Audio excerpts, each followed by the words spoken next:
Hi there PDQ viewers, I'd like to welcome Paul Bunce from PJB Performance Training, who's kindly put together a special stretching routine for cyclists, just for us. The first routine we'll work through is unlocking the hips and the lumbar spine. To do this, we use what I call a shin box routine, where we will encourage more movement, more mobility through the internal and external rotators of the hip, and gradually build that into working through into the lumbar region. The shin box, okay, this position here, note my arms are supporting me.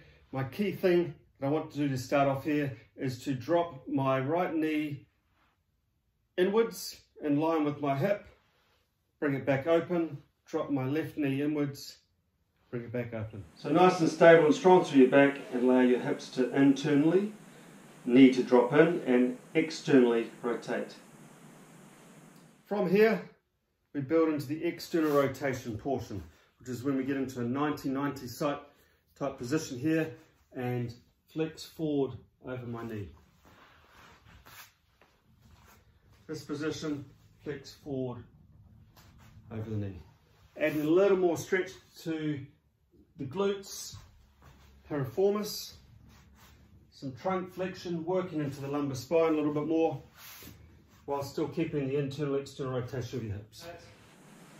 Back into the 90-90 position, we can flex forward, we can rotate in, and we can rotate out.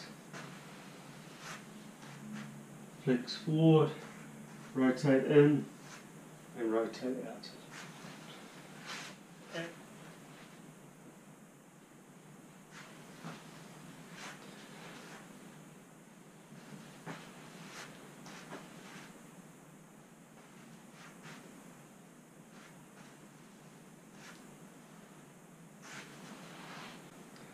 So that's unlocking the hips with the shin box routine. Start in this position, hands under shoulder blades, knees under hips. Let your back and your spine drop to the ground. So belly button to the floor, eyes up to the ceiling, top of head to the floor, upper back to the ceiling. Then progress to reach under our body, start to encourage the thoracic rotation a little bit more.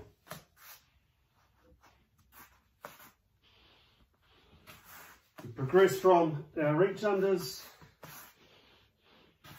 okay, into taking my knee to my wrist, dropping down into a glute stretch, reaching as far forward as possible.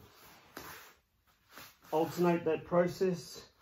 Once again, we're getting a very nice bit of rotation through the lumbar and thoracic spine. And we can add to the stretch here by reaching under my body as I sit back into my glutes. Get a knee up, bottom hand, hold the thigh down, top hand in this position. And what I'm looking to do is to rotate over and across my body, with my eyes staying fixed on my hand throughout, so my head moves. And I'm looking each time that every time I take my hand across my body to slowly increase the range. Really important to keep your chest and your hips stacked on top of each other. Just a sideline rotation or a prone line rotation. Top hand up, rotating across the body, and continue in that fashion. My aim is to get, in this case, that stretch in my left chest, then my back leg roll right over, my chest to open up. Now that we've completed the mobility work in and around the hips, the shoulder, the lumbar spine, the thoracic spine, it's time to work on another really key area in cycling, and that being the hips. Once again, that bunch position from being over the handlebars, knees coming high in the cycling position, it's very easy to get tightness and tension through the hip flexors. This next series of stretches is all about working on the front of the hips, the hip flexors, the deep iliopsoas, psoas, rectus femoris, and so forth. 90-90 position, I want to clench my right glute, put my hand on my knee and slowly just move my hip forward. My back foot, my toe can come up and I hold that position. I should be able to feel a stretch down through this position. Sometimes you might need to move yourself around a little bit to find that tight spot. Repeat the opposite side. Toe up at the back, my left glute squeezed, my hips tucked under, my hand on my thigh. Having the hand on my thigh helps to keep my hips square. Squeezing my glute helps to tuck my pelvis under. All of these will help to aid a stretch in your back leg or your hip flexors. From here, stage 2, start from this position, extend your leg forward a little bit and lean into the back hip. Same thing with your hand and glute, squeeze and tuck under, hold, keep hips square and hold this position. This will increase the stretch, may even help you discover a few other areas that are a bit tight, and we can slowly just continue to work into the front of the hip. The more I stretch forward, the more I lean forward, the more I can feel that in my hip flexors. Stage 3 is where it all starts to happen. Once again in this extended position from stage 2, I can now put my hands on the ground and lift my chest up. And what I'll find is once again a big tight stretch in the back of my right leg. To make this even more advanced, there's a few things I can do. One is that I can look to move my knee through some rotations here.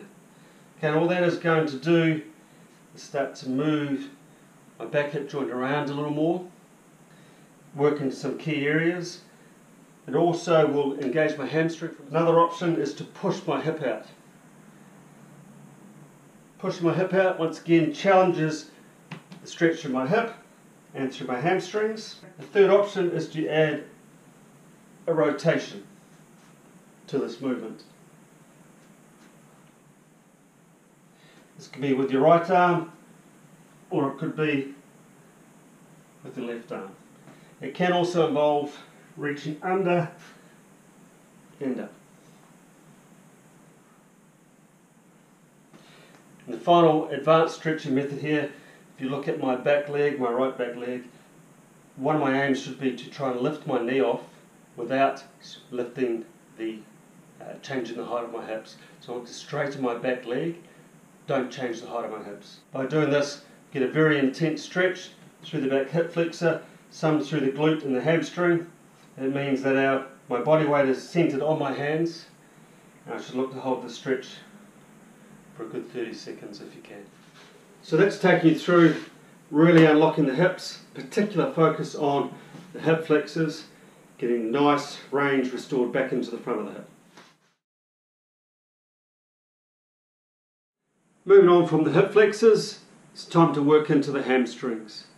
For me, hamstrings are stretched well when we get into positions of trunk flexion as well as knee flexion and extension. So what you'll see through this stretching routine is a straight leg with a flexed trunk, options for hamstrings, as well as bending the knee and extending through the knee in order to get distal and proximal hamstrings stretched well. So our first stretch comes from the yoga world. It's a downward dog position. We're looking to get into an A-frame type position. Okay, and what you'll notice here is that my heel's about 1 inch off the floor, my knee's slightly bent, and I'm just going to drop my torso towards my knees. I hold, let myself roll forward, relax it off a little bit, then back up and dropping through. Repeat. From this position, we're looking to get into a wide stance. Once again, flexing through the spine and aim to get your hands as close to the floor as possible. If you're going to struggle with range, you can incorporate a box into this position here where you might be able to rest on the box a little bit, give yourself some support. Bending through the lumbar spine, flex in this position, aim to reach front, middle and back, front, middle and back, front, middle and back. aiming slowly to be dropping down to rest in the middle. From the middle position, I'm going to look to take 2 or 3 deep breaths. Each time I exhale, looking to allow my trunk to slowly flex closer to the floor. My knees must stay straight, or pretty straight, in order to get a hamstring stretch in them. So this position here, inhale, blow out, and try and allow the trunk to flop forward. At all times trying to keep my legs straight. From here, I can bend my knees and extend. The intent is to try and straighten my legs as much as possible to work through the hamstring range and flexibility. I can also grab my left ankle, my right ankle, okay, aim to get my chest to my knee and hold that position. Center yourself back in the middle. Once again, my chest to my knee and hold that position. And as you can see, bend and extend through these options as well. Narrow stance here, my fingers under my toes, and once again, bending through, bend and extend. My tailbone to the floor, head to the ceiling. My tailbone to the ceiling, my head to the floor. If we take it a step further, I can split my stance. Once again, hands on the ground, and I can stretch through the front leg. Get a good stretch in the hamstrings here, so bending and extending through my front leg. Now if I hold that position, allow my trunk to flex forward. It's a pretty powerful stretch through my hamstrings.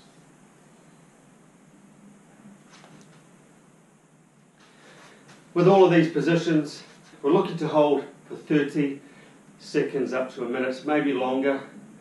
The whole process you saw there for the hamstrings should be 3, 4, up to 5 minutes long, where you spend some quality time in key positions, getting a nice stretch through the hamstrings. Stretching shouldn't be painful.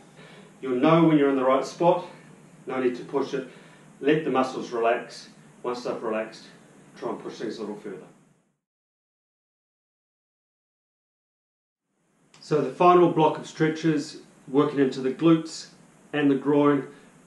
Once again, these muscles can get very tight with people who do a lot of cycling. Pick and choose your level. Okay, make sure that the stretch works for you and advance it once you feel comfortable. So, key stretch first of all, into our pigeon stretch. Starting position, hands below shoulders, knees below hips. Move my left knee up to my left wrist, just drop down. What I can do now is drop onto my elbows, okay? Really think about flopping onto my left glute here and reaching forward.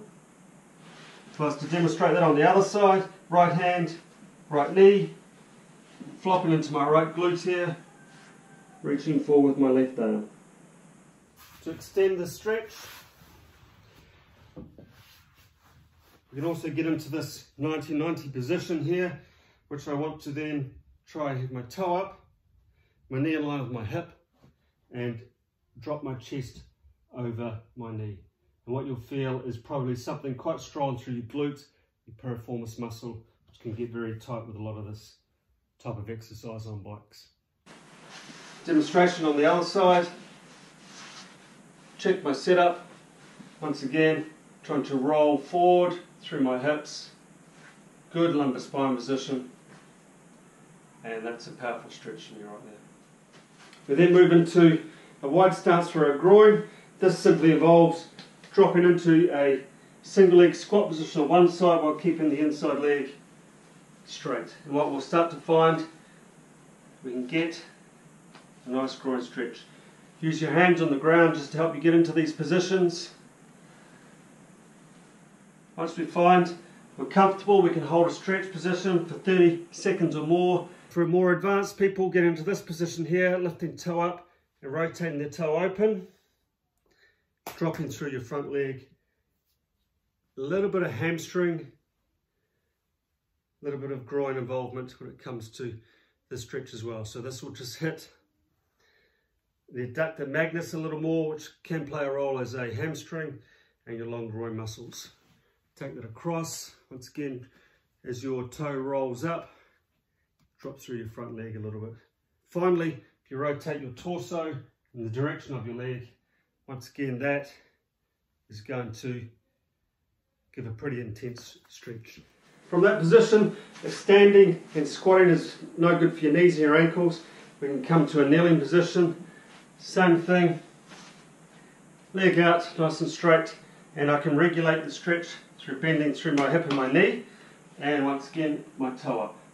So find my spot, okay, changing sides, find my spot, that's a good stretch there for me, rotate my toe up, nice stretch right through, twist my torso around, a little bit more into the hamstrings, torso back, toe down, find my spot and hold. If you've got a good squat position on you, we can jump down into this position here, let my elbows just stay in the crook of my knee here and push my knees out. Okay, so that's a nice stretch right there. Try and stay upright through your lumbar spine and chest nice and tall. To make this a little more difficult, keep my left elbow pushed into my knee and to rotate above. Hold that position, swap arms, right elbow into right knee, rotate. Your eyes follow your hand, hold. What this is doing, getting a good stretch in this case on my right side, while also opening up through my lumbar spine and my thoracic area as well. What I can do here as well, my right hand grabs my left shin, the left hand comes up to my knee and push my knee open,